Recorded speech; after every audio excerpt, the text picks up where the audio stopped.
Welcome back to Up to Something Outdoors. Today we're looking at my natural gas maple syrup evaporating arch. I know I've been doing a lot of boat videos lately. That's what I do in a lot of my spare time throughout the year. But we're getting close to maple syrup season. So last year I built this. This is a 275 gallon oil drum, like fuel oil, home oil, that I converted into a natural gas propane or a natural gas evaporator, right? Very few natural gas evaporators out there.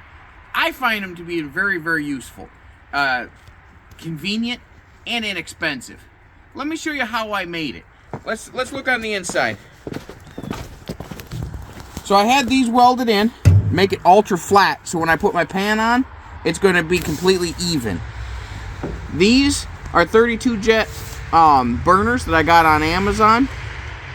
And then I just put some 1-inch insulation on the sides so that no one's going to burn themselves by touching the outside of this evaporator arch.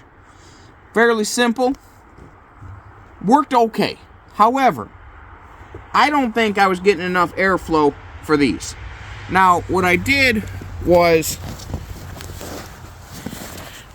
cut a big, about 10-inch by 10-inch hole on the one end. And about a 8-inch by 8-inch hole right between the burners. I thought that was going to give me enough airflow for these burners. That was not the case. I ended up putting a little fan on that side, trying to blow air in. Still didn't seem like it was giving me enough airflow. I think these things are using a whole lot more air than I gave them credit for. So today what I'm going to do is basically cut out the entire floor between the sheets of insulation, especially underneath the burners. I'm getting rid of these blocks. I'm going to weld a piece across to hold the burners on so that there's a lot more natural airflow coming up. Let's get cutting.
As you can doubtless tell, I am not a professional welder by any stretch of the imagination.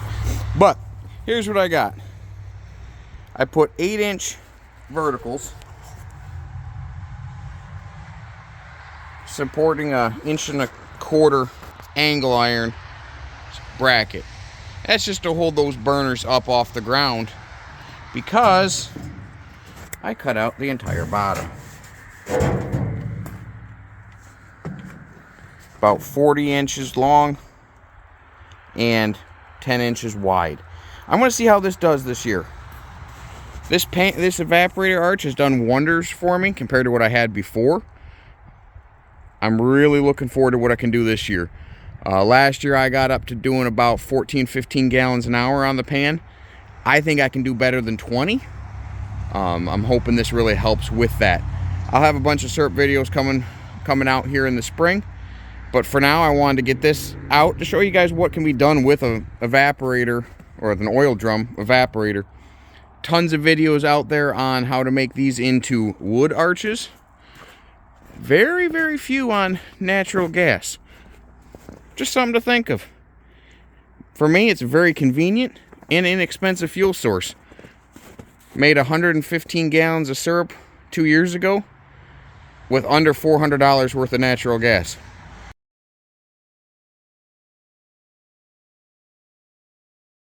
Well, it's still December, so this arch is going to go back in the barn until surfing season begins.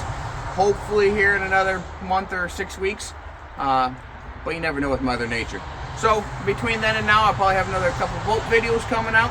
But this is going to go back into winter hibernation, and we'll see in the spring how this modification did. Thanks for watching.